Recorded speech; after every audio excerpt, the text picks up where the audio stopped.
Hi, and welcome for joining the Wealth Upgrade Club Silver membership. How about we get started?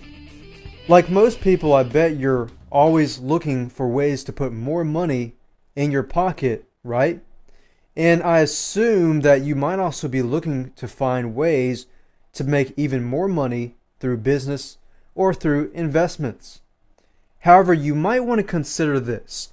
You can become a whole lot richer just by keeping more of your hard-earned money in your pocket.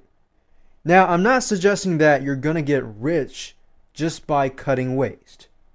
However, it's definitely the first step to take. So once you've controlled the flow of money that's going out of your bank account, then you can start looking at how to increase the flow that's coming into your bank account. But first things first, in just a few minutes, we're going to talk about how you can get rid of the debt and save money on existing loans. Then we're going to talk about how you can create a budget that makes it easy to save money. And of course, we're going to talk about how you can cut waste to keep more money in your pocket. Okay, so let's go ahead and get started. The first thing I'm going to talk about is kicking the expensive money habit.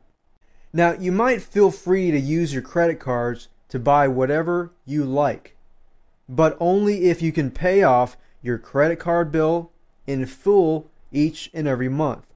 Otherwise, your money is just going to be siphoned out of your bank account to pay for interest on your high interest loans.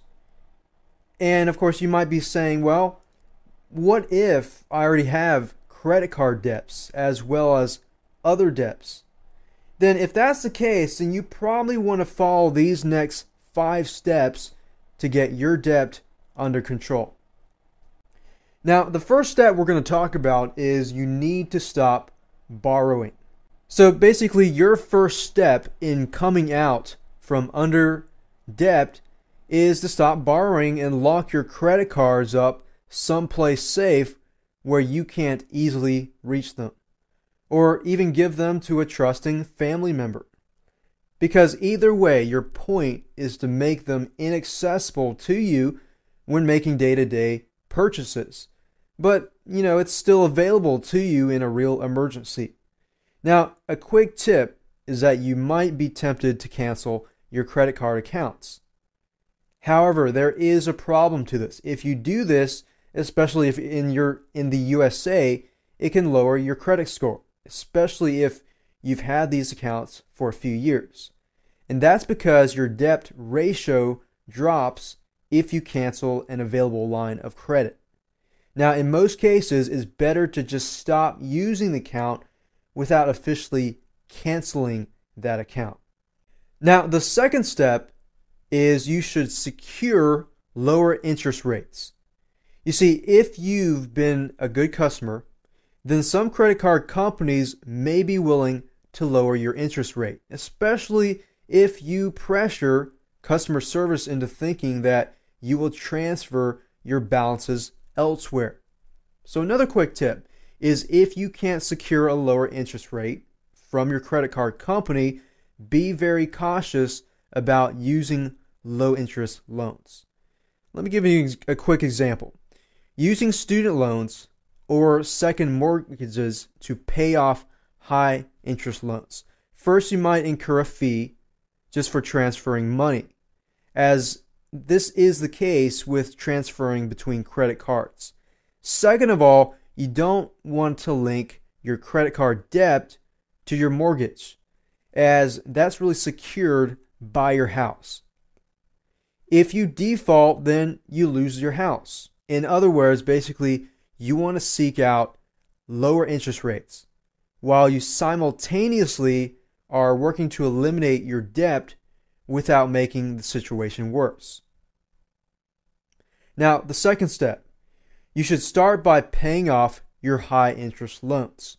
So basically, regardless of the type of or number of your loans or credit that you have out, start by paying off your highest interest loans first, and in all cases, pay more than the minimum balance.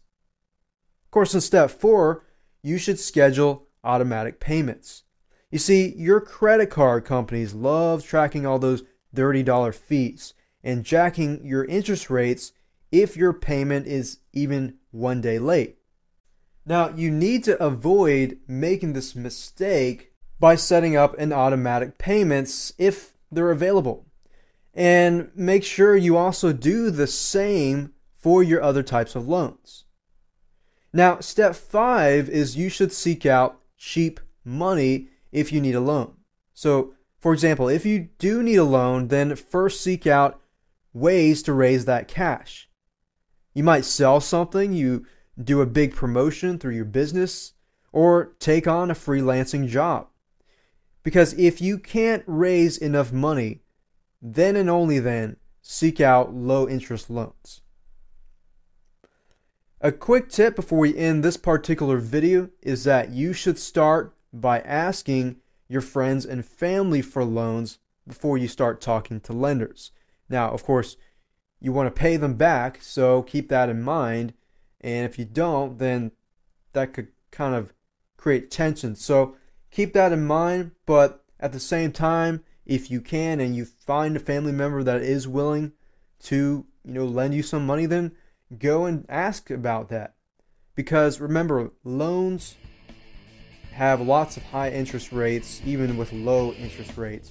And in turn, they could affect you in the long run.